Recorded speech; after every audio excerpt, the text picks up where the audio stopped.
There's a rhythm to earnings season. First, we get the financials, then the two busiest weeks where we're flooded with reports, including most of the mega-cap tech plays. Boy, weren't they awful? Then there's a week that's dominated by energy, last week, and now we're up to the next section. 2 weeks of wall-to-wall retail, and it's going to be tough.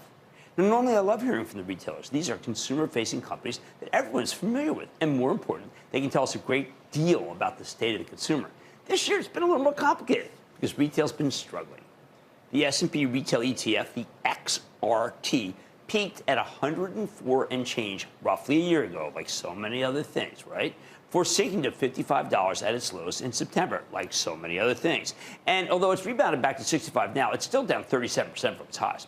Most people think of tech as the hardest hit sector in this market, but believe it or not, Nasdaq Composite is only down about 31% from its highs. Sure, there are some sub-sectors of tech that are much worse, and I talked about a lot of those at the top. And of course, the IPOs and SPACs, they're so bad that there's no comparison other than to Sam Bankman-Fried.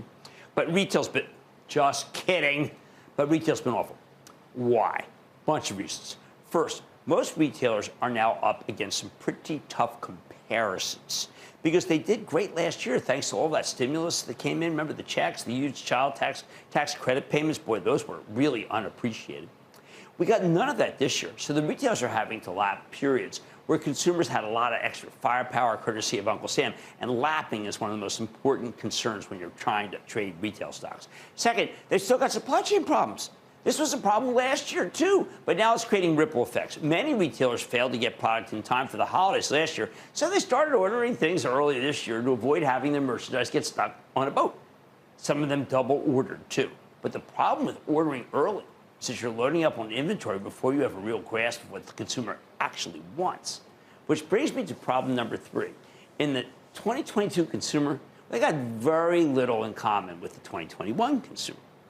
People aren't worried about COVID anymore, so they're spending a lot less money on physical stuff because they're not in the house all the time, and a lot more on travel and experiences. Not great for retailers because they're in the stuff business. Fourth and most important, though, the economy is indeed getting worse. No one thinks it's getting better. Earlier this year, we had to worry about inflation eating into consumers' discretionary spending. Now we've still got inflation, but we've also got the Federal Reserve aggressively raising interest rates that impacts your credit card, by the way, to cool down the economy. I mean, if you didn't know that. For example, we're suddenly hearing about big tech layoffs. Obviously, people spend less when they're out of work, and generally speaking, we tend to be more cautious with our money when we sense that the economy's in trouble. Don't miss a second of Mad Money. Follow @JimCramer on Twitter. Have a question? Tweet Cramer. #MadTweets.